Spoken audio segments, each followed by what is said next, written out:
Hello, everybody. My name is Emmy Rouse. Welcome back to another Talk episode.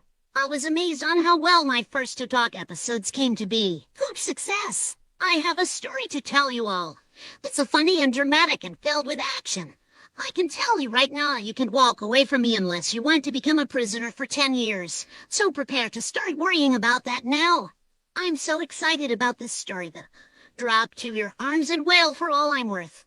While you are waiting, I have a picture to share to scare your fucking day. And then you need to read this thing I just had. Good day. I'm staying forever. Stay, because this story is pretty fucking neat. That's right. It's a graphic novel about Minecraft, the game about blocks and survival. You know, I never thought that a game about this kind of thing would be able to sustain its own narrative, let alone make the jump from digital to the physical. But this is my first glimpse at what could be a promising, long career for a medium I've always assumed was destined for pigeonholing and niche appeal.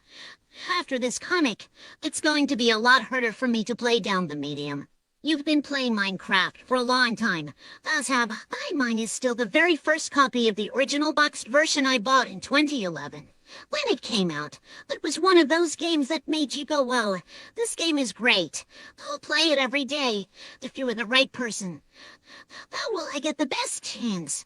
As someone who frequently felt self-conscious about how she liked to play video games, I felt a kinship to a game that seemed both hilarious and kind of sincere. There are a lot of systems that make it feel like Minecraft is playing to you. Just look at Mario Kart. Mario Kart was a very different series in its early days, when you had to race with just a few colored carts. And it's still the same game. I'm excited for this story to be over so I can start playing. But there is one thing I've never understood about Mario Kart. It has this mechanic called Warp Zones, and it's like a more complex version of that book I read, The Two Towers. In The Two Towers, you start in a wide open world, in a place that looks to be a little bit like Narnia. You enter the airship, a gang beast flying over the treetops of the Narnian landscape. Your best friend, Frodo, is among you. Then you begin to ride along a dirt path that could be a road or a track in a game straight through the forest. It's been a hard day today. What can I say? But as hard as it is to take at times, it really was funny.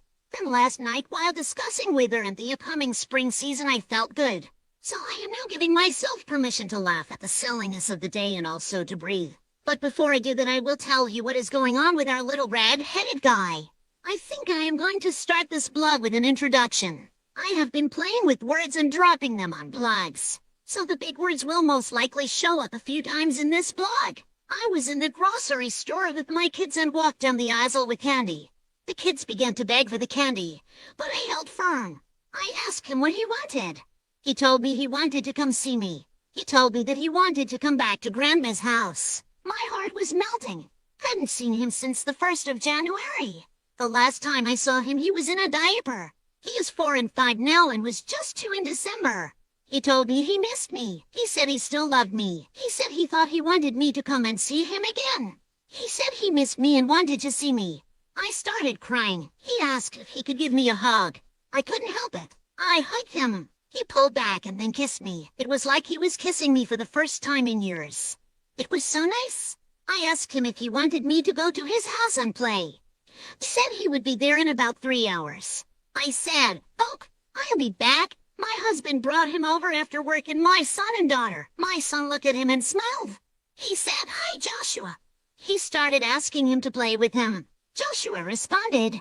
It was awesome. Later, when he got to bed, he asked me if it was a dream. I told him that it was real and that I would be there tomorrow.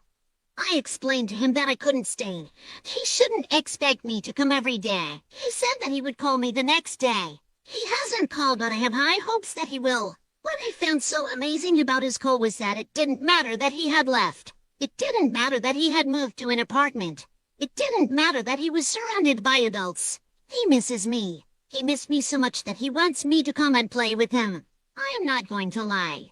I told him everything. Okay, everyone, before I end this story from here, please subscribe to Funtime Unity 19.